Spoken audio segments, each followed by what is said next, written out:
Pois bem, vamos à palavra de Deus, vamos ouvir a voz do Senhor. Irmãos que estão pela internet, irmã Cláudia Furtado, irmão Marcelo, olha, nosso irmão Raimundo está aqui, fiel, irmão abençoado. Tinha bloco lá no meio, tinha carro, ele não quer nem saber, ele passou lá no meio e veio orando, veio declarando. É homem fiel, está aqui, louvado seja o nome do Senhor. Os irmãos queridos também, irmão Marcos, estava com saudade do amado irmão, louvado seja Deus. Irmão José Antunes, lá do Rio das Ostras, sempre vem também fiel, louvado seja Deus. Irmão Marcos Kleber, há tantos anos conosco. Hoje temos um visitante na casa do Pai, eu quero dar as boas-vindas. O boné que ele está usando é ungido, parabéns, meu filho, parabéns. Esse aqui já temos que orar pela vida dele, tá? Oração bastante. Seja bem-vindo, Nicolas, seja bem-vindo, abençoado. Declaramos aí um grande futuro para você, bênçãos sem medida sobre a tua vida. Tem quantos anos? 15, 16? 15? Louvado seja Deus. Está começando, está nos primeiros passos. A bênção de Deus sobre a tua vida. Então, louvado seja Deus, nossos músicos, irmã Sueli também, semana passada teve lá um livramento. Irmã Socorro passou por uma cirurgia semana passada, graças a Deus está bem, louvado seja Deus, toda a honra, toda a glória ao Senhor. Irmão Valdécio Júnior estava lá cuidando da nossa irmã Marilene também, fazendo toda a trocação dos fios. Irmão é eletricista, é bombeiro hidráulico, é Uber, é vocalista, é bombril.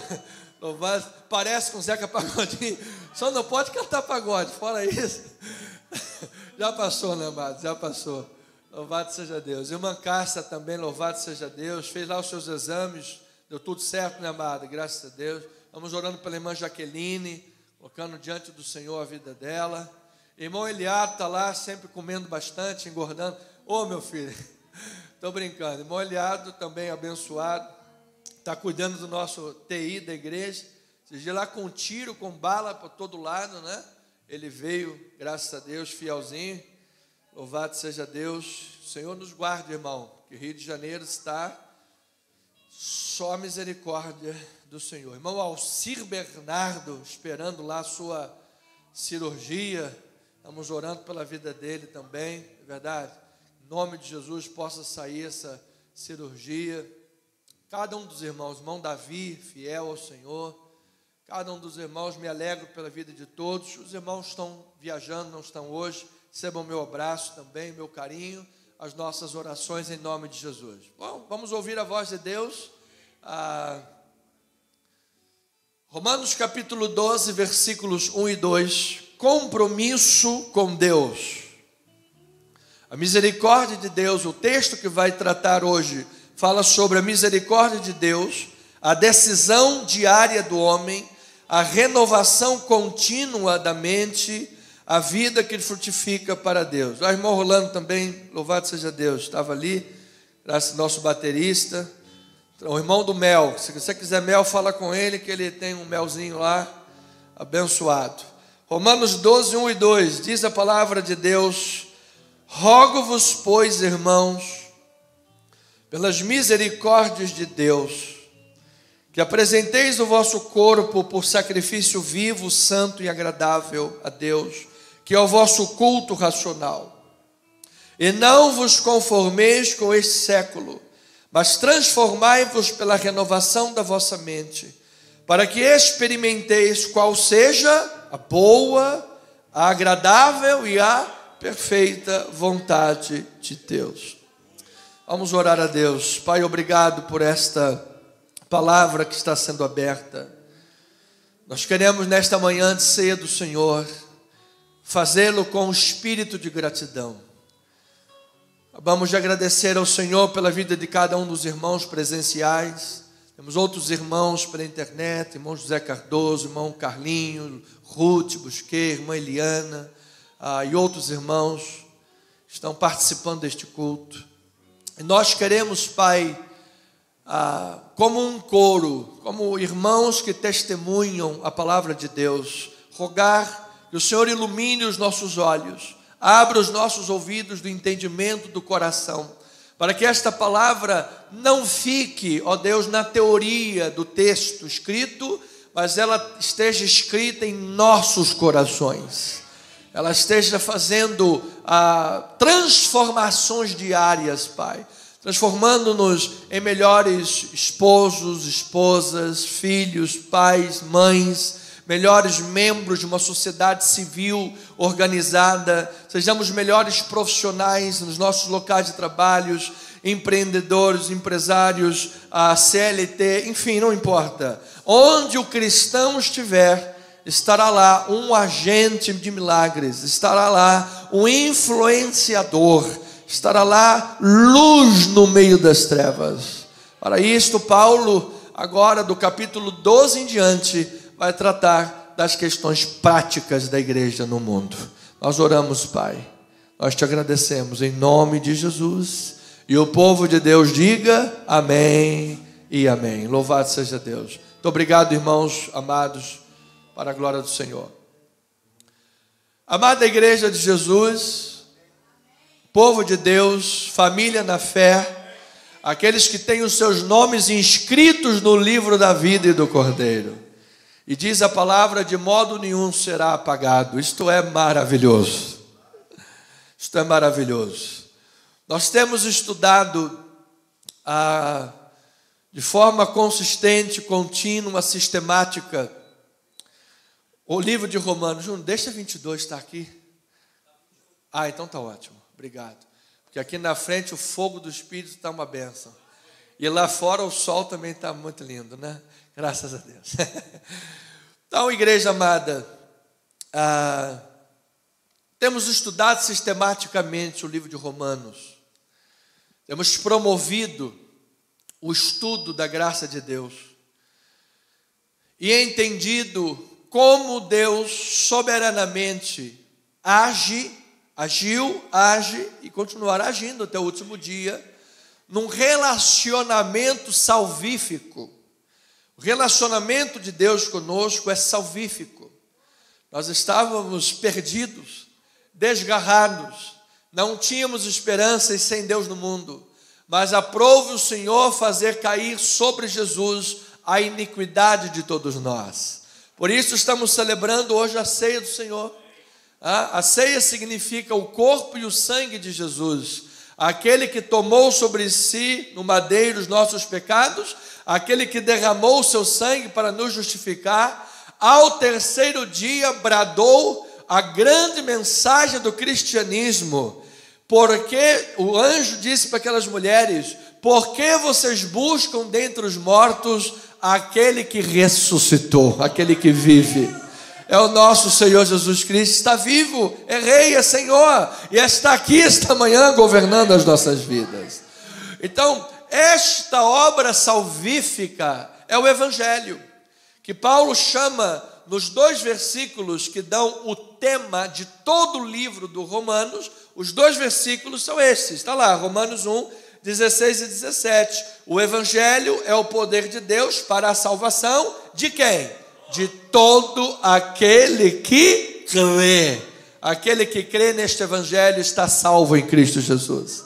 Então, este é o ponto central, basilar, de toda a estrutura do livro de Romanos, especialmente dos capítulos 1 ao 11, Paulo vem falando sobre essas misericórdias. Então, é o plano de salvação, que é simplesmente maravilhoso, que revela um Deus soberano, um Deus que não é pego de surpresa. Você sabe, o dia que a gente levantou a mão, eu recebo Jesus, ele não ficou lá surpreso, gente, aquele irmãozinho, quem diria que ele iria aceitar, quem diria que ele iria? Não, amado, ele não ficou surpreso, ele é soberano, pelo contrário, ele parou 99 ovelhas e ele foi em busca da ovelha perdida. Foi ele que nos encontrou nos caminhos ermos e estranhos. Louvado seja Deus. A Bíblia diz que ninguém pode vir a mim se o Pai não o trouxer. Então quem é que te trouxe? Foi o Pai, foi Jesus. Com amor eterno eu te amei, por isso com benignidade eu te atraí.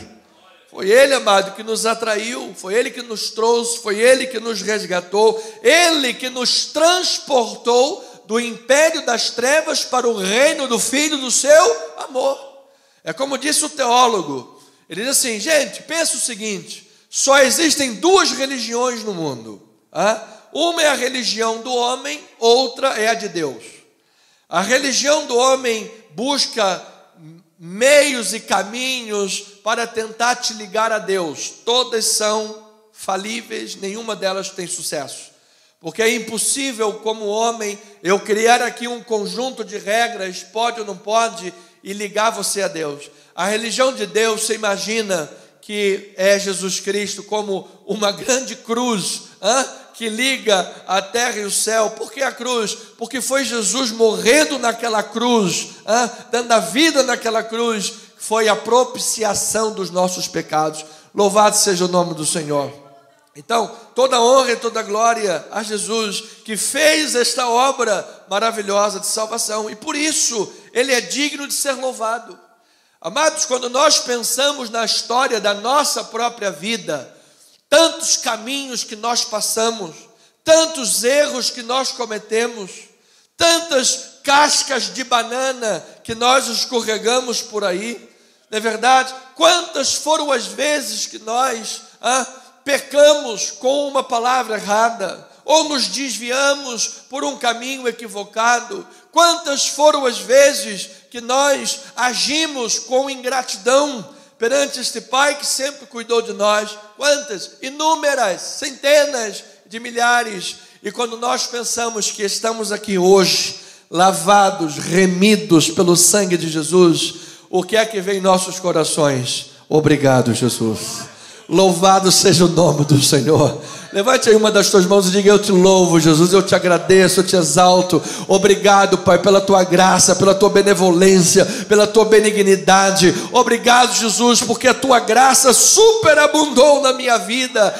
Eu estava mergulhado no pecado, perdido, sujo, com lama do pecado na minha vida, mas o Senhor me lavou, me redimiu, me justificou, me santificou, transformou a minha vida, me fez luz do mundo, sal da terra, liberto em Cristo Jesus, e eu posso dizer que sou o que sou pela graça de Deus. Ele é maravilhoso, Ele é bom.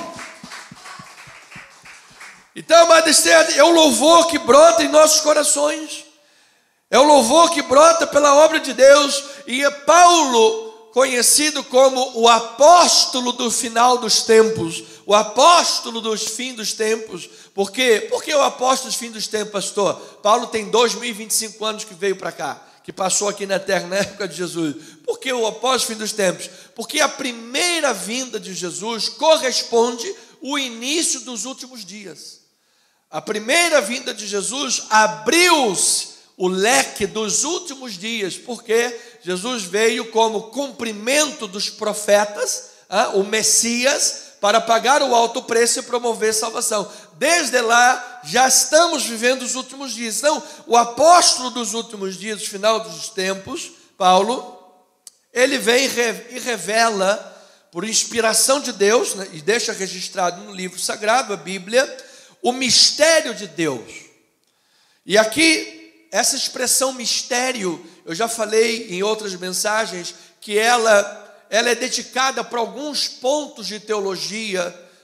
O mistério do casamento, que fala lá, que compara a Cristo e a igreja, marido e mulher. O mistério que estiveram oculto dos séculos e das gerações.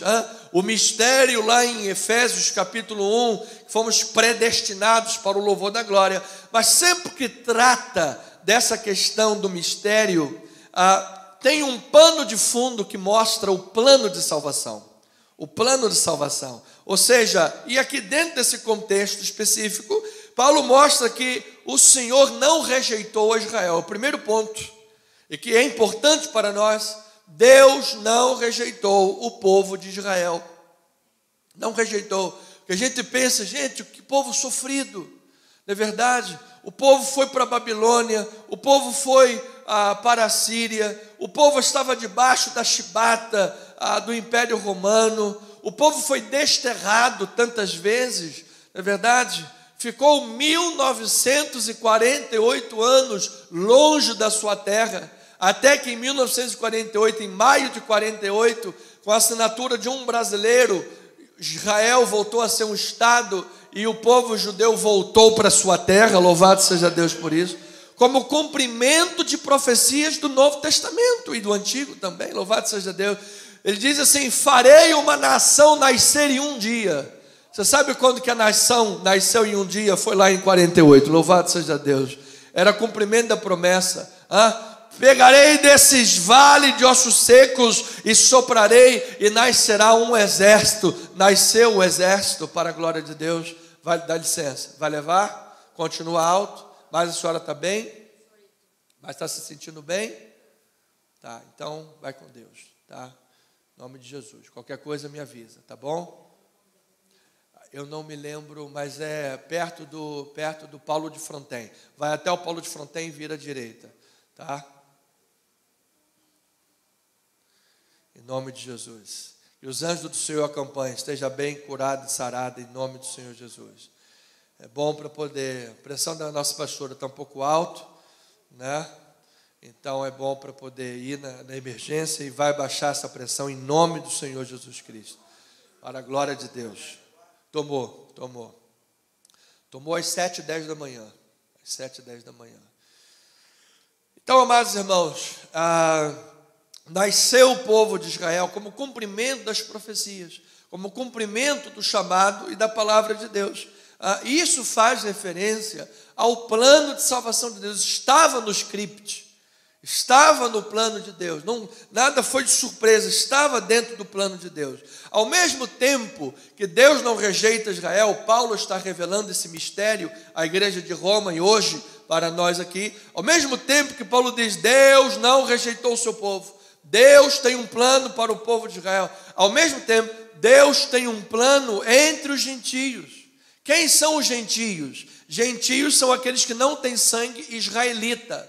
Ou seja, aquele que não era naturalmente, ou seja, não tinha sangue naturalmente israelita e, portanto, não era chamado povo de Deus, porque Deus começou o plano de salvação com o povo de Israel. Por isso, eles são ramos naturais.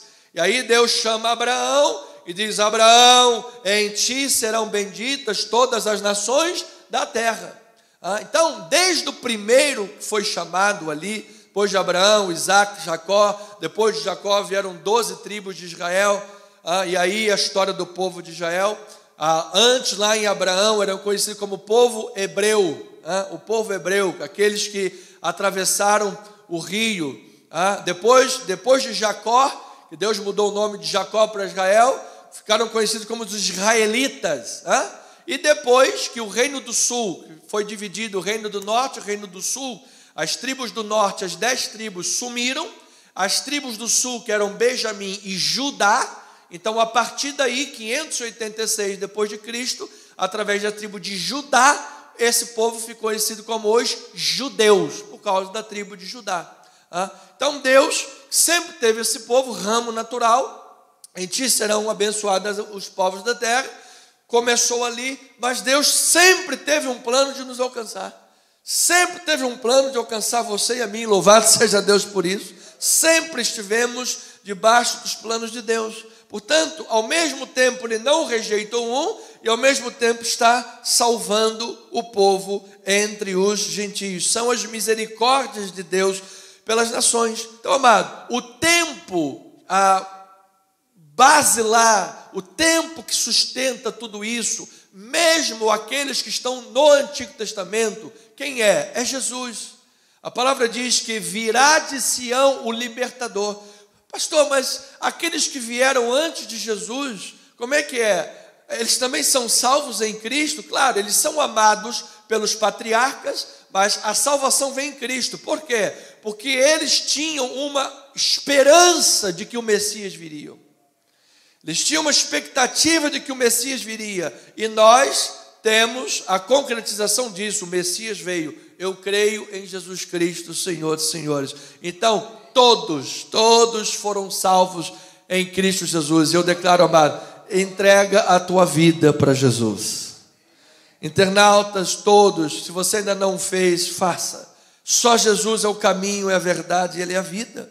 Então, virá de Sião o libertador. Veja o que Romanos 11, versículo 25, diz a palavra de Deus. Porque não quero, irmãos, que ignoreis este mistério. Olha aí, Paulo está revelando o mistério.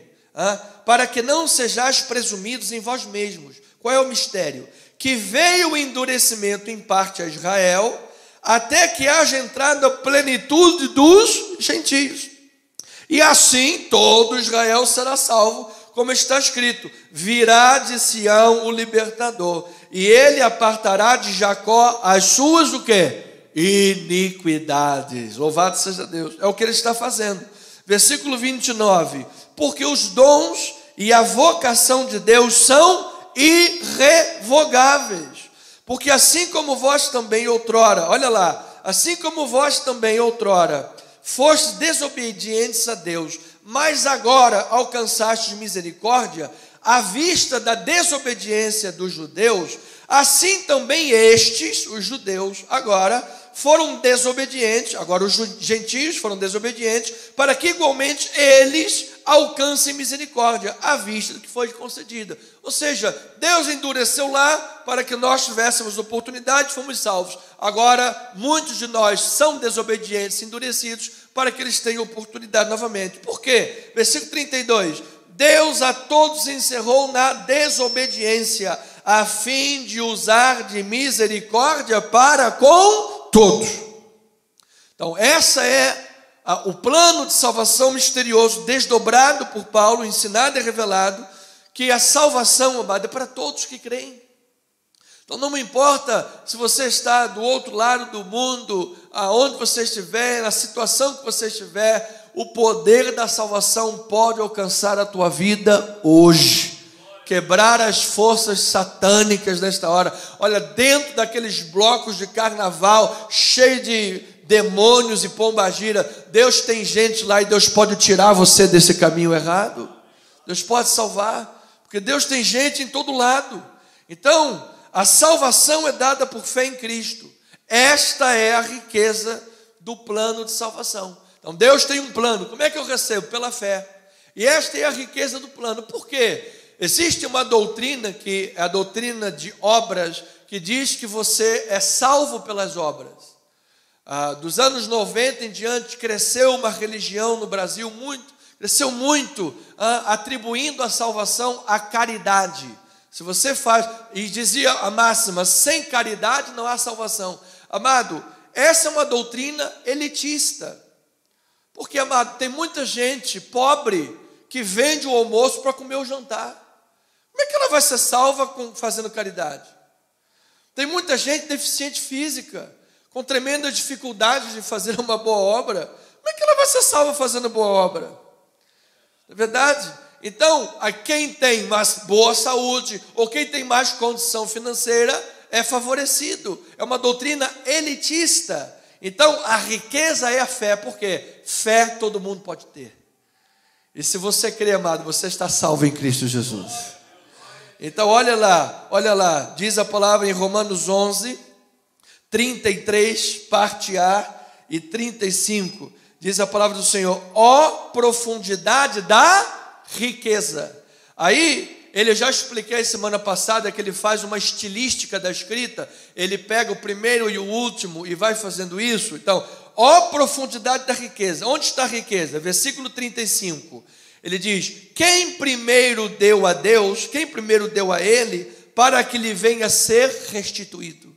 Quem é que poderia dizer: ó Deus, o dia que morrer, vai lá, bota o pé na porta do céu, sai entrando. Deus, olha só, o negócio é o seguinte: o Senhor sabe que eu tenho direito de estar aqui, o Senhor tem que me restituir aí a salvação, a eternidade, porque afinal eu fiz caridade, eu fiz boas obras, eu fui dizimista ofertante na igreja, então sou obrigado a me aceitar aqui. E Paulo está dizendo: quem é que foi que deu alguma coisa para Deus primeiro para que venha a ser restituído?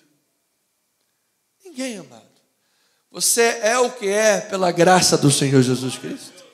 Então, esta é a riqueza do Evangelho. Louvado seja Deus, é pela fé. A salvação, portanto, é viabilizada por meio de Cristo Jesus. Por quê? Cristo Jesus é a sabedoria de Deus. Não é por um conjunto de leis. O que vai te dar o caminho da salvação, o que vai te colocar no caminho da salvação, não é um conjunto de leis, como os judeus entendiam que fosse especificamente a Torá, os primeiros 5 livros de Gênesis a Deuteronômio. Não, amado, Jesus é maior do que a Torá. Jesus é a revelação da Torá. Jesus, ele transforma algumas leis cerimoniais. Ele diz que agora em Cristo Jesus, o fim da lei é Cristo Jesus. Ou seja, Jesus é a sabedoria de Deus. Ele é o caminho, a verdade e a vida. Ou seja, pastor, a salvação está na Rosa Cruz? Não. A salvação está no budismo? Não. A salvação está no kardecismo de Allan Kardec? Não. A salvação está entre o gospel line, que algumas músicas mais parecem de mundana, que vou fazer, agora você me humilhou, vou humilhar. É lá que está a salvação? Não. Está repreendido, amado. A salvação está ao único que pode salvar, o Senhor Jesus Cristo. E não há nenhum outro nome que possa salvar. Olha lá, 11, 33 e 34, parte B. Ele diz assim, ó, a profundidade da riqueza, tanto da sabedoria. Quando ele fala de sabedoria, olha 34, parte B. Ele diz assim, ou quem foi o seu conselheiro? Amado, quem é sábio é quem dá conselho. Você viu, por exemplo, Billy Graham foi o capelão de grande parte dos presidentes norte-americanos, era o capelão conselheiro, era um homem de grande sabedoria. Então, quem é sábio dá conselho. Mas quem é que pode ter sabedoria o suficiente para aconselhar a Deus a quem salvar, ou como estabelecer o plano da salvação? Ninguém. Esta é uma obra exclusiva de Deus. Amado, ninguém tem participação na sua salvação. Foi Ele quem te salvou do início ao fim, amado. Foi Ele quem te lavou, remiu, justificou, glorificou, buscou, colocou no teu coração. A Bíblia diz, é Ele quem põe o querer e é Ele quem efetua o realizar. Não foi você que marcou o encontro com Deus, foi Ele que marcou o encontro contigo, amado. Nós estávamos mortos em pecados e delitos. A minha pergunta é, morto tem vontade? Morto sente gosto, cheiro, decide alguma coisa? Morto está morto, amado, está morto. Nós não estávamos doentes, nós não estávamos no CTI, nós não estávamos com gripe espiritual, nós estávamos mortos em pecados e delitos, e Ele nos deu vida. Diga glória a Deus por isso, louvado seja o nome do Senhor. Então Ele é o dono de todo conselho, amado. Poderia ser que, dependendo de fulano de tal, ou dependendo de fulana de tal, não vou muito com a cara dele não, aquele ali, amado, tudo bem, mas Deus foi com a tua cara, e Deus quis salvar você. Tem coisa melhor do que isso, amado. Louvado seja Deus por isso. Então, é Cristo Jesus o conselheiro e o Salvador. E só recebemos, isso é importante, só recebemos este conhecimento que nos levou em Cristo Jesus para o arrependimento e a salvação, só recebemos não por nossa expertise. Pastor, eu tive uma expertise muito grande, porque no meio do budismo, do kardecismo, no meio do espiritismo, no meio de tudo isso, eu tive a expertise de dizer, opa, é Jesus, opa, é esse caminho. Não, você não teve expertise. Foi Deus quem abriu o teu coração e colocou a fé na tua vida. A Bíblia diz assim, pela graça sois salvos mediante a fé. E isto não vem de vós, é um dom de quem? É um dom de Deus. Nós estávamos cegos, surdos e mudos para a realidade espiritual. A Bíblia diz que o homem natural não compreende as coisas de quem? Do Espírito. Porque eles são loucura. Mas Deus, graças a Deus, aprova nos salvar. Então, este conhecimento é por revelação. Então, Paulo, ao tratar de conhecimento, ele diz, versículo 33 e 34a, ó profundidade da riqueza, tanto da sabedoria como do conhecimento de Deus. Quão insondáveis são os seus juízos, quão inescrutáveis, olha isso, inescrutáveis são os seus caminhos.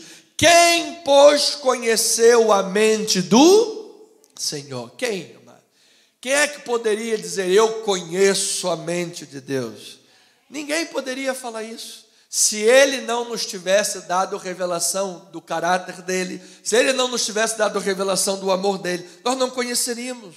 Então, até agora, esta teologia da salvação, amados, esta teologia bíblica da salvação, precisa se transformar em quê? Em louvor. Quando nós olhamos toda essa sabedoria, todo esse conjunto de obras, todo esse mistério revelado, gente, amado, a gente diz assim, olha, só Deus para me salvar. Se você for honesto, amado, consigo mesmo olhar no espelho e falar, cara de pau, só Deus para te salvar. Só Deus para te salvar, e a ti e a mim. Porque se depender de nós, amado, somos como um Paulo, não é? Um Paulo, um perseguidor da igreja. Quem é que estaria domingo de carnaval, nesse calorzão? Quem é que estaria aqui dentro da igreja dizendo aleluia, glória a Deus? Ninguém. Estaríamos lá no meio do bloco, opa, dentro da micareta, banho de espuma, é muito legal. Estaríamos lá mergulhando na espuma. Mas graças a Deus Ele nos tirou dessa espuma de lama e nos deu a salvação em Cristo Jesus. E no último dia, amado, os portais celestiais se abrirão e nós ouviremos a voz do Pai dizendo, vinde, benditos do meu Pai, e tomai posse do reino que vos está preparado. Louvado seja o nome do Senhor. Deus seja louvado. Então nós só podemos louvar a Deus, amados, porque a doutrina da salvação precisa ser vivida. Ela não é algo teórico que fica lá, mística. Ela precisa ser vivida, ela precisa ser praticada. A doutrina da salvação precisa ser vista nas obras. Aí sim, amado, nós não somos salvos por causa das boas obras, mas para a prática das boas obras. Deus te salvou para que você pratique as boas obras.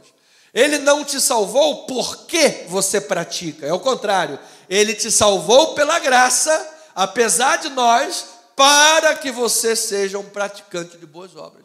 Ou seja, a glória é de Deus, o louvor é de Deus, e isso será visto na tua vida, será visto nos relacionamentos. Amado, uma das coisas fundamentais que distingue cristão e não cristão é a sua forma de pensar, é a sua mentalidade, é o seu linguajar, seu palavreado, são os seus relacionamentos, a sua forma de vestir. Você conhece um cristão na sua forma de vestir? Não se veste lá cheio de sensualidade, mostrando tudo que tem que mostrar lá na lua de mel, não. Gente, você anda nas ruas, aí hoje em dia, gente, a pessoa está nua. Biquíni aquele só da marquinha, né? Só o fio. Eu achei que fio dental fosse para limpar os dentes. A pessoa usa fio dental como roupa de praia e sai para a rua. Ou seja, aí faz isso, ainda bota aquele cordão de cruz no meio, uma Mar 56. Eu falo, gente do céu, uma heresia ali, né? A pessoa bota aquele negócio todo mostrando e bota uma cruz no meio. Eu falo, gente, está tudo errado. Está tudo errado. Então, mas eu vou dizer uma coisa. Nós precisamos entender que a doutrina da salvação é vista nas obras. É vista na nossa vida. E é uma vida de louvor a Deus. Olha que o versículo 36 de Romanos 11, ele diz, porque dele, por meio dele e para ele são todas as coisas. A ele, pois, o quê? A glória eternamente. Amém. Amado, a tua vida é um trono, é um lugar para louvar a Deus, é um altar de louvor a Deus. A nossa vida é templo do Espírito Santo. O que se faz dentro do templo? Se adora. Templo é para adorar. Ou seja, a tua vida foi criada para adorar a Deus. Eu já falei que semana passada, isso é um tema para o nosso Ministério de Louvor da igreja. Fazemos um simpósio do louvor aqui. Verdadeiros adoradores. Adoração, chamados para o louvor, chamados para glorificar. Tudo que tem fôlego, louve ao Senhor. É o chamado da nossa vida. Então, Paulo está tratando disso em 11 capítulos de Romanos, falando sobre graça, misericórdia, apontando quem é o Salvador do início ao fim, de quem é a glória da salvação, quem praticou, quem foi que justificou, quem é que traz justiça, quem é que pode trazer justiça, quem é que pode abrir a porta do céu para nós? Jesus! Não é São Pedro, não é São Tiago, não é Madre Teresa de Calcutá, não é São Judas Tadeu, não é São Tomás de Aquino. Só quem pode abrir a portinha do céu é Jesus, é Ele, é o único. Então, a misericórdia de Deus, portanto, é a base, E agora, quando ele trata de capítulo 12 em diante, ele vai pegar isso tudo e vai dizer assim, nesta mensagem do versículos 1 e 2, a misericórdia de Deus é a base. Para quê? Para a santificação. Você que recebeu toda essa justificação espiritual, você que recebeu toda essa salvação em Cristo, você que tem o nome escrito no livro da vida, como é que é a tua vida na terra agora? Como é que vai ser a tua vida na terra? Porque depois que morre, todo mundo vira santo. A pessoa tem uma vida torta direito, você sabe, faz tudo, e aí está lá no caixão, não, a pessoa às vezes não era nada, era um 7-1, fazia um monte de coisa com todo mundo, né? Então nós temos que pensar como é que é a nossa vida hoje, como é que estamos vivendo hoje. Então, qual é a base para a nossa santificação? É a misericórdia de Deus que nos salvou, é a misericórdia. Deus espera para ter misericórdia, amado. Porque se Deus fosse agora lançar machado na raiz, não sobraria um. Porque a gente tem uma carne que milita contra o espírito. A carne não quer orar. A gente fizer uma enquete, quanto tempo os irmãozinhos não leem a Bíblia? Quanto tempo não gasta meia hora de oração? Então, se a gente fizer uma enquete geral na igreja do mundo, os números precisam cada vez melhorar mais. Então, a misericórdia é a base para que nós, passo a passo, sejamos santificados para o serviço cristão. E é assim que nós somos levados a romper com o mundo, a estreitar a nossa amizade com Deus. Amados, quem se faz amigo do mundo, constitui-se o quê? Inimigo de Deus. Não tem como você servir a dois senhores. Não, olha, eu sou de Deus, mas ao mesmo tempo eu sou amigo do mundo. Eu pratico as obras do mal. Não tem como. Ou você vive na luz ou nas trevas.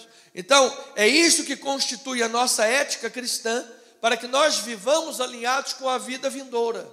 Há uma vida vindoura, porque a pessoa diz assim, eu quero viver no céu. Se perguntar para a maioria das pessoas, a não ser alguns loucos por aí, que nem eu vi aquele tal do Pablo Vittar, numa entrevista dizendo, gente, Marco Feliciano vai estar no céu, então eu prefiro ir para o inferno, porque o céu vai ser muito ruim. Gente, como é que uma pessoa tem capacidade de dizer isso? Quando se vê na realidade do inferno, a Bíblia diz, haverá o quê? Choro e ranger de dentes. Agora, se você perguntar a maioria das pessoas, você quer ir para o céu ou para o inferno? Eu quero ir para o céu. Só que a pessoa quer ir para o céu para viver ao lado de Deus, mas aqui na terra não quer viver ao lado de Deus. Aqui na terra quer viver as coisas do mundo. Então, é um paradoxo, uma incongruência. Então, nós fomos chamados a estarmos alinhados à era vindoura. Então, por mais que às vezes seja difícil viver em obediência, amados, saibamos, a vontade de Deus sempre visa o bem da igreja. Por mais que às vezes, pastor, eu sou cristão, e às vezes vem perseguições por causa disso, vem problema de todo lado, amado, por mais que seja difícil às vezes você fazer a vontade de Deus, é ela quem vai fazer o bem da tua vida, amado. Porque longe da vontade de Deus, o maligno promete vida e paga com a morte, promete liberdade e te paga com a escravidão, te promete alegria que vai terminar na quarta-feira de cinzas. Esse é o mal. Esse é o mal. Romanos capítulo 12, versículo 1 e 2, portanto, Paulo agora entrando em questões práticas, ele diz, rogo-vos, pois, irmãos, olha aí, pelo menos o quê? Misericórdia. Todas essas misericórdias dos 11 capítulos anteriores, eu rogo a vocês por essas misericórdias, que vocês façam o quê? Apresenteis o vosso corpo por sacrifício vivo, santo e agradável a Deus, que é o vosso culto racional. E não vos conformeis com este século, mas transformai-vos pela renovação da vossa mente, para que experimenteis qual seja a boa, agradável e a perfeita vontade de Deus. Olha, eu recebo esta vontade maravilhosa. Oh, glória. Olha aí, amado, eu declaro esta boa, perfeita, agradável vontade de Deus na tua casa, na tua família, no teu casamento, nas tuas relações interpessoais, na tua vida financeira, em nome de Jesus, na tua saúde, amado, do alto da tua cabeça, a planta dos pés. Enfrentamos lutas, enfrentamos problemas, mas eu quero dizer, amado, em todas essas coisas tu és mais que vencedor em Cristo. O melhor lugar para estar no mundo, você sabe qual é? É o centro da vontade de Deus. É caminhando na vontade de Deus. É caminhando nesta vontade. Então, a base é o primeiro ponto. O cumprimento, o compromisso cristão é a base de uma vida que está sobre a misericórdia. Ou seja, se você tem compromisso com Deus, e quem tem compromisso com Deus, diga amém, amado. Você tem, porque Deus é misericordioso. Então diga assim: a misericórdia é o fundamento do meu compromisso com Deus. Você está de pé porque Deus é misericordioso. Você tem esperança de amanhã porque Deus é misericordioso. Nós oramos com confiança pela segunda vinda de Cristo. Senhor, volta logo. Por quê? Porque nós estamos debaixo da misericórdia de Deus. Há uma poderosa mão de graça e misericórdia sustentando o nosso compromisso com Deus. Então Paulo, ele traz aqui um imperativo: apresenteis o vosso corpo. Isso é um imperativo. Mas esse imperativo do apresenteis o vosso corpo, ele procede, ele está debaixo, ele é derivado do indicativo. E qual é o indicativo? Pelas misericórdias.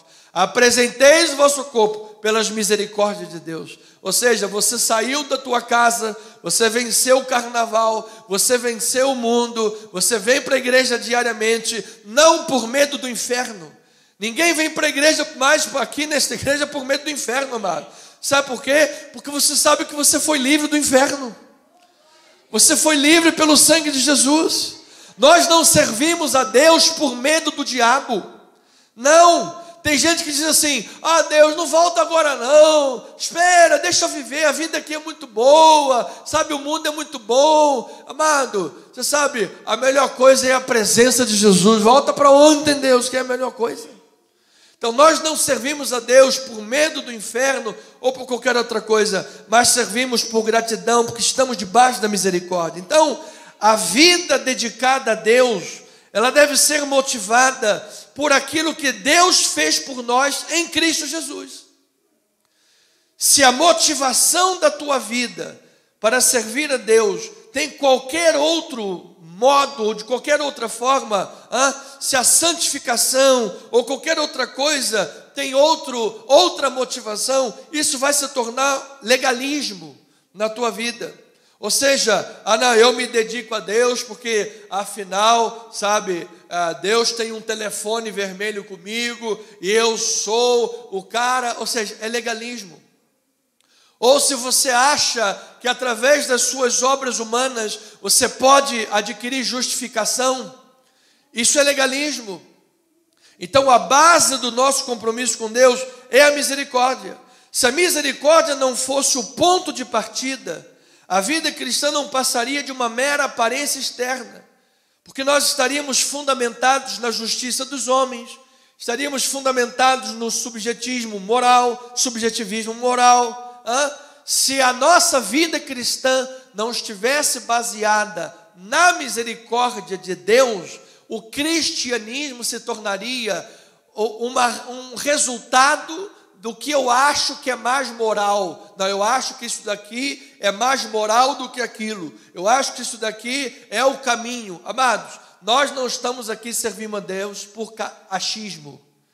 Nós não viemos à igreja para ouvir a opinião de um pastor. Nós viemos à igreja para estudar a palavra de Deus. É ela que nos dá a base, é ela que nos dá o sustento, é ela que nos mostra a vontade de Deus e não a vontade dos homens, não a mente dos homens. Então, amado, a nossa motivação é bíblica, a nossa motivação é em Cristo, a nossa motivação é a misericórdia. Estamos aqui do início a fim pela fé e pela misericórdia. Por isso Paulo disse lá em Romanos 1,16 que o justo viverá por fé. E ele diz que é de fé em fé. Você se lembra de Gálatas, a igreja de Gálatas, quando tentou se justificar pelas obras? Paulo disse: quem vos fascinou? Vocês começaram pela fé e agora estão buscando se justificar pelas obras. Logo já não sou eu quem vive, mas Cristo vive em mim. E esse viver que tenho na carne, vivo pela fé no Filho de Deus que me amou e se entregou por mim. Não anulo a graça de Deus, porque se a justiça é mediante a lei, segue-se que Cristo morreu em vão. Então, amado, se nós estivéssemos aqui baseados num conjunto da profunda sabedoria do pastor da igreja, nós estaríamos numa religião morta, legalista, farisaica, e estaríamos todos mortos em delitos e pecados. Mas graças a Deus, a substância da tua vida, a palavra profética da tua vida, a força da tua vida é a palavra de Deus, é a misericórdia do Senhor. Então diga assim: obrigado, Jesus. Obrigado, Jesus. Paulo diz isso em 1 Coríntios 15, primeira epístola de Paulo aos Coríntios, capítulo 15, versículos 3 em diante. Olha lá o que Paulo diz. Estamos nos 5 minutos, irmãos, ainda vamos cear. Coríntios 15, 3. Antes de tudo vos entreguei. Olha lá, olha aqui, isto aqui, amado, é regra para todo pregador.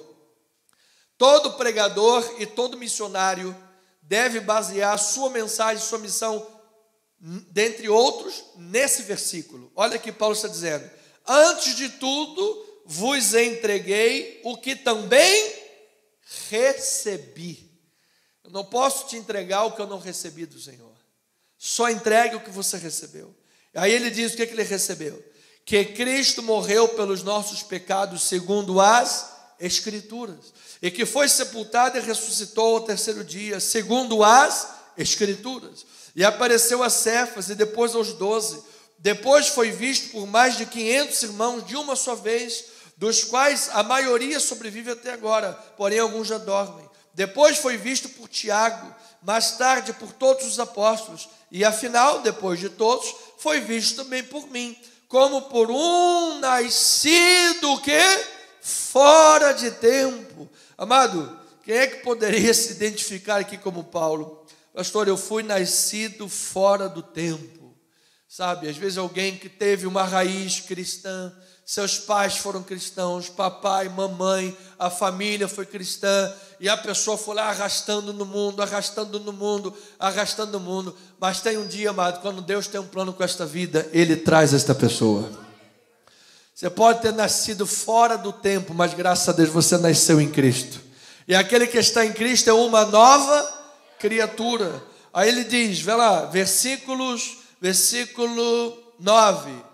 Irmão Eliado, cadê o nosso telão da igreja? O que aconteceu aí, meu filho? 1 Coríntios 15, 9. Porque eu sou o menor dos apóstolos, que mesmo não sou digno de ser chamado apóstolo, pois persegui a igreja de Deus. Mas, pela graça, o que houve, filho? Quero que a igreja acompanhe. Me acompanhe, isso, não sai daí não, vai me acompanhando, sempre eu acompanho o altar. Versículo 10, mas pela graça de Deus sou o que sou, e a sua graça que me foi concedida não se tornou vã. Antes, trabalhei muito mais do que todos eles, todavia não eu, mas a graça de Deus comigo. Ou seja, amado, você vai trabalhar para o Senhor, diga amém por isso. Nós vamos evangelizar pessoas. Vamos chegar no trem, no ônibus, no hospital, no funeral, onde for, irmãos. E vamos fazer assim, olha, o que também recebi é isso que eu vos entrego. Cristo morreu pelos teus pecados, pelos meus pecados. Nós vamos trabalhar muito para o Senhor. Todavia, não somos nós, é a graça de Deus conosco. Amado, tudo é pela graça de Deus em nossa vida. Então essa é a base. Se nós estamos servindo a Deus e achando que é porque meu mérito, porque eu, perdeu o sentido. É pela graça. Então esta é a base. Então o ato de servir a Cristo é um sacrifício vivo, santo e agradável. Por que Paulo usa o termo, pastor, sacrifício vivo? Por quê? Porque no Antigo Testamento o sacrifício era morto. Você trazia um animal e fazia o quê? Sacrificava, morreu. Sacrifício morto no altar. Hoje ele diz que o sacrifício é vivo. Amado, Deus quer a tua vida no altar. Deus quer a tua casa. Diga, eu recebo esta palavra. Teu testemunho é um sacrifício vivo. E é santo e agradável. Ou seja, é tomar diariamente a decisão de se afastar da secularização, se afastar do mundo, se afastar dos pensamentos que tiram a sua vida do altar. E assim você se alinha com o reino de Deus. Você se alinha com a palavra. Não vos conformeis. Conforme é molde. Não tenham molde do mundo. O mundo quer tirar o teu sacrifício vivo. O mundo quer tirar a tua vida do altar. Não te conformes com o mundo. Tenha a forma de Deus nos teus pensamentos. Tenha a forma da palavra de Deus. Eu recebo isto em minha vida, amado. Tenha a forma de Deus. Então, amado, esse ato de ter um compromisso, de servir a Deus, servir a Cristo Jesus, deve envolver a totalidade da nossa vida. Eu não posso ser cristão na igreja e depois no meu trabalho dar um mau testemunho. Eu não posso ser um cristão em qualquer outro lugar. Olha, amado, especialmente dentro da nossa casa, se nós não somos cristãos dentro de casa, tudo que vivemos fora de casa é uma encenação, é um teatro. A tua primeira igreja começa na tua casa. Os primeiros que você tem que orar e dar o testemunho para que sejam salvos são os da tua casa.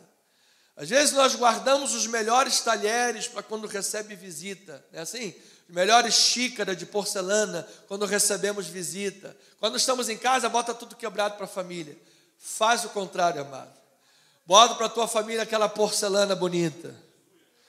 E quando os irmãos de fora chegarem, se tiver porcelana também, tá bom. Senão você bota o que tem que botar, amado. Eu vi um culto uma vez que fui na casa do irmão, ele me deu um biscoito e água. Amém. Ele disse, o pastor não está de dieta, estou de dieta, mano. Estou brincando, foi só uma pegadinha que o irmão fez comigo, depois ele tinha lá um bolo escondido, louvado seja o Senhor Jesus. Então, amada ovelha, este compromisso deve ser total e diário. Nós recebemos Jesus como Salvador. Você tem Jesus como Salvador? Mas eu quero dizer uma coisa, amado, ele não é só o teu Salvador. Ele é o teu Senhor. E a questão de Jesus ser o Senhor, isto aí é progressivo, porque é de glória em glória. Às vezes ainda lutamos com um problema, lutamos com uma dificuldade, lutamos com alguma questão, e de glória em glória, isso vai sendo vencido. Ele vai tendo o senhorio da tua vida. Ele é absolutamente o Senhor da nossa vida. Na questão prática, esse senhorio, ele vai ganhando terreno, ele vai ganhando espaço, e você hoje, amado, é melhor do que foi ontem. Por isso é muito perigoso, temerário, quando a pessoa diz, olha, eu tenho 20 anos, eu sou a mesma pessoa. Gente, mas você, a mesma pessoa, você não mudou? Você está parado lá em 1980. Então, amado, eu declaro que amanhã você vai ser melhor do que hoje. Nós estamos crescendo de glória em glória. Então, ouça isso, amado. Os milagres de Jesus são demonstração do poder divino, revelações do amor de Deus. Amém. A conversão é o maior dos milagres. A transformação de uma vida é o maior dos milagres. E é a partir daí, deste milagre, que nós somos levados à adoração. Nós fomos criados para sermos verdadeiros adoradores. Ou seja, esse é o ato de servir. É o servir a Deus em Cristo Jesus. Olha lá o que João diz, João capítulo 4, 13 a 19, depois 22. Afirmou-lhe Jesus, quem beber desta água, o quê? Tornará a ter sede. Amado, qual é a água que nós estamos bebendo? Às vezes a pessoa fica lá 24 horas por dia, ouvindo funk, ouvindo Bob Marley, e na nuvem, estou fumando não sei o quê, e está lá, e de repente está lá mesmo. E de repente se vê, está lá no meio do baile, e a pessoa, mas o que eu estou fazendo aqui na matinê do Jacaré? Amado, Deus te livre disso aí, em nome de Jesus. Nós fomos chamados para encher a nossa mente das coisas de Deus, amado. Acorde louvando a Deus, vá dormir adorando ao Senhor. Você está na hora da tua alimentação, Senhor, obrigado por este prato de comida. Louvado seja Deus. Então ele diz, quem beber da água do mundo volta a ter sede. Afirmou depois, aquele porém que beber da água que eu lhe der, nunca mais terá sede. Pelo contrário, a água que eu lhe der será nele uma fonte a jorrar para onde? A vida eterna. Disse-lhe a mulher, Senhor, dá-me dessa água para que eu não mais tenha sede, nem precise aqui vir buscá-la. Versículo 16. Disse-lhe Jesus, vai, chama teu marido e vem cá. Ao que lhe respondeu a mulher, não tenho marido. Replicou-lhe Jesus, bem disseste, não tenho marido. Porque 5 maridos já tiveste, e esse que agora tens não é teu marido. E isto disseste com verdade. Senhor, disse-lhe a mulher, vejo que tu és profeta.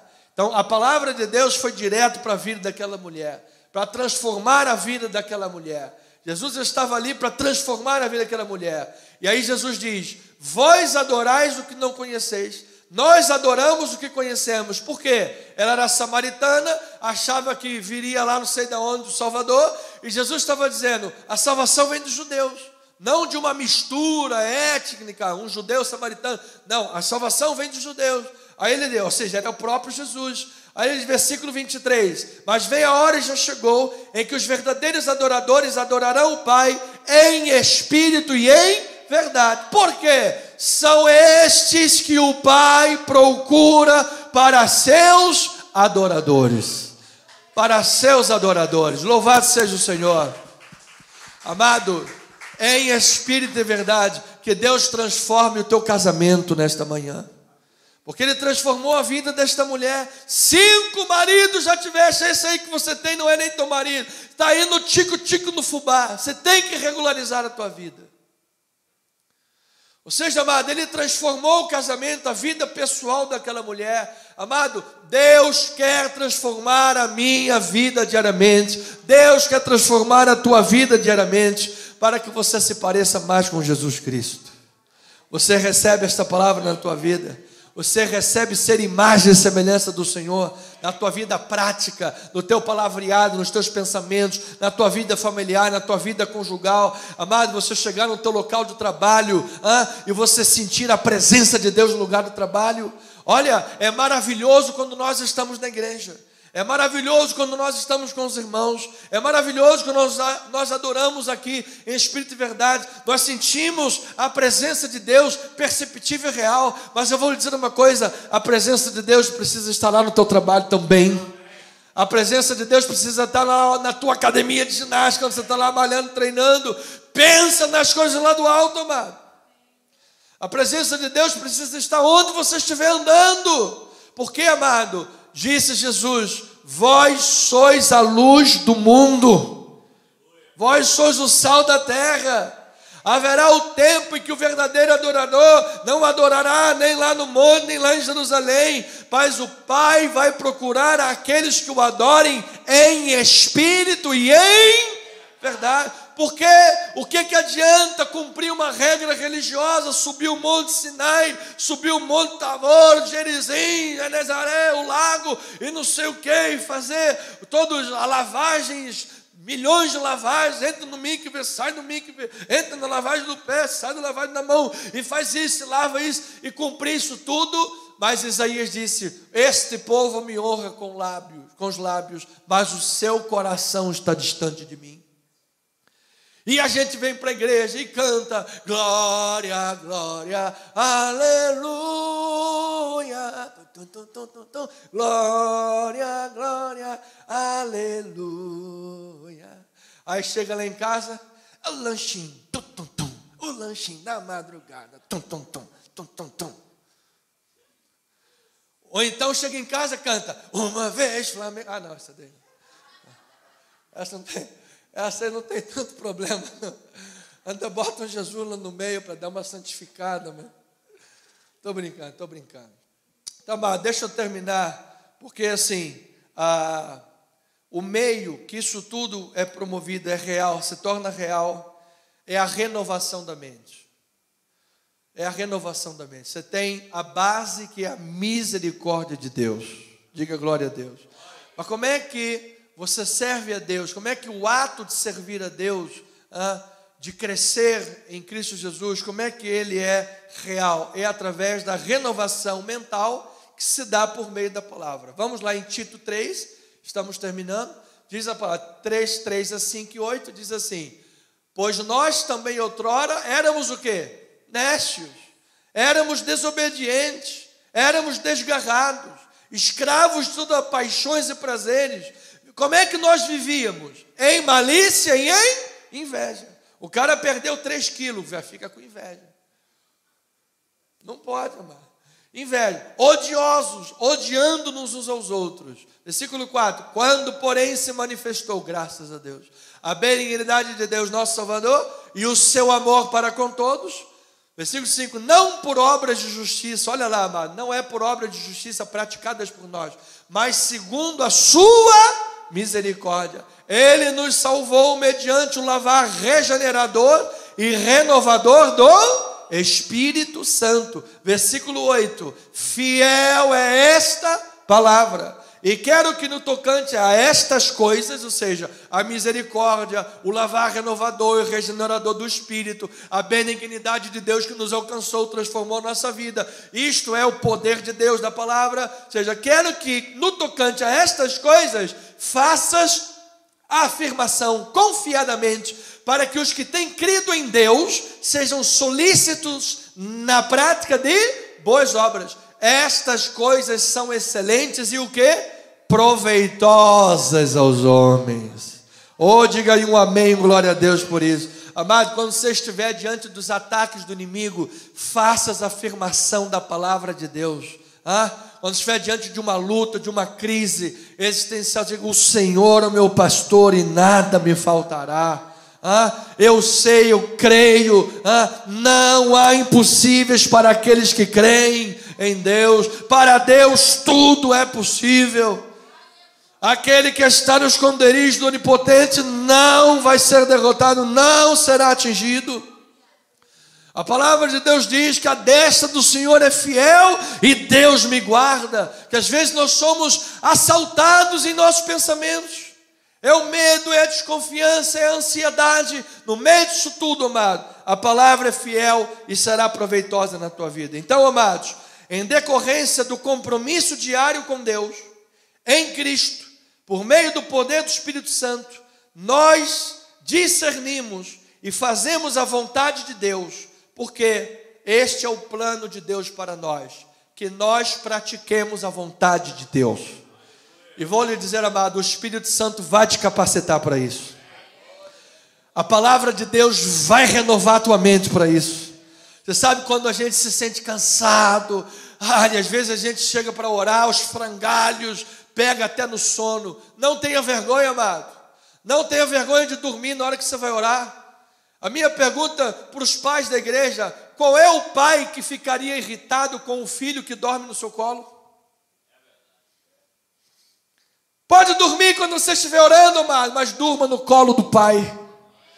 Durma diante do Senhor, você vai ser renovado. A palavra vai transformar a tua vida, vai transformar teus pensamentos, vai transformar teu interior. Você vai acordar renovado, vai dizer: glória a Deus! João 15:8 é a vontade de Deus: nisto é glorificado meu Pai, em que deis muito fruto, e assim vos tornareis meus discípulos. 1 Coríntios 2, 6 a 10. Como é que isso acontece? Entretanto, expomos sabedoria entre experimentados, não porém a sabedoria deste século, nem a sabedoria dos poderosos desta época, porque essa sabedoria do mundo se reduz a nada. Versículo 7, mas falamos a sabedoria de Deus em mistério, outrora oculta, a qual Deus preordenou desde a eternidade para a nossa glória. Olha aí, amado, Deus quer um povo glorioso nesta terra. Versículo 8, sabedoria esta que nenhum dos poderosos deste século conheceu. Olha lá, porque se tivessem conhecido a sabedoria de Deus, jamais teriam crucificado o Senhor da glória. aquele que conhece a sabedoria de Deus não vive na prática do pecado. Diga amém, louvado seja Deus. Versículo 9 e 10. Mas como está escrito, nem olhos viram, nem ouvidos ouviram, nem jamais penetrou em coração humano o que Deus tem preparado para aqueles que o amam. Mas Deus nos revelou pelo Espírito, porque o Espírito a todas as coisas perscruta, até mesmo as profundezas de Deus. Meu amado, que Deus revele coisas boas, coisas dele para a tua vida. Que Deus revele a vontade dele para a tua vida. Que a palavra de Deus faça poderosamente uma obra tremenda no teu interior. Que no lugar dos pensamentos do mundo, vãos, a sabedoria deste século, você esteja mergulhado na sabedoria de Deus, nas escrituras sagradas. Eu vou lhe dizer, amado, a palavra de Deus vai fortalecer a tua vida. E assim, amado, comprometido com Deus, fortalecido pelo Espírito, transformado pela graça, baseado na misericórdia de Deus, que essa é a base de todas as coisas. Eu profetizo biblicamente, eu declaro biblicamente, amado, vale a pena se esforçar pela obra de Deus, porque Deus vai fazer uma grande obra na tua vida. À medida que você se esforça em servir a Deus, capacitado pelo próprio Espírito, capacitado pela palavra de Deus, é Deus fazendo uma grande obra na tua vida. Vou terminar com uma leitura, mas antes da leitura, é como aquela história que diz, Deus falou para o cara assim, empurra aquela pedra lá. E o cara foi lá e começou a empurrar a pedra, empurrar a pedra, empurrar a pedra. Empurrou um dia, 2 dias, uma semana, 1 mês, 2 meses. Depois de 1 ano empurrando a pedra, o cara ficou nervoso, entrou na carne, foi lá na hora da oração, chutou a porta, falou, Deus, olha só, o negócio é o seguinte, eu não sou palhaço, o Senhor está me mandando empurrar essa pedra, estou há 1 ano empurrando a pedra, e a pedra não saiu do lugar. Deus, calma aí, filho, calma aí. Toma um maracujina, fica calminho. Vamos lá. Você está empurrando a pedra não saiu do lugar? A pedra não saiu do lugar, tá bom. Pega lá uma foto tua. Pega lá, 1 ano atrás. Olha a foto aí. Como é que você era? Agora você falou, vai ter que ouvir. Era feio, raquítico, branquelo azedo, ninguém te queria, estava chorando que estava sozinho, e orou. E eu mandei você empurrar a pedra. Qual foi o dia que eu disse que a pedra ia sair do lugar? Nunca. Agora vai lá e olha no espelho. Como é que está o teu braço? Opa, fortão. Como é que está a tua coxa? Parece até a do bispo, olha lá, gordinha. Como é que está o teu tríceps? Olha lá, até mexe. E a tua cor, como é que está? Coradinho, carioca da gema. Já arrumou a namorada? Já arrumei. Então vai lá e continua empurrando a pedra. Vamos dar um aplauso ao Senhor, porque Ele é soberano, amado. E eu termino com 1 Pedro, capítulo 4, versículo 7, que diz assim, ora,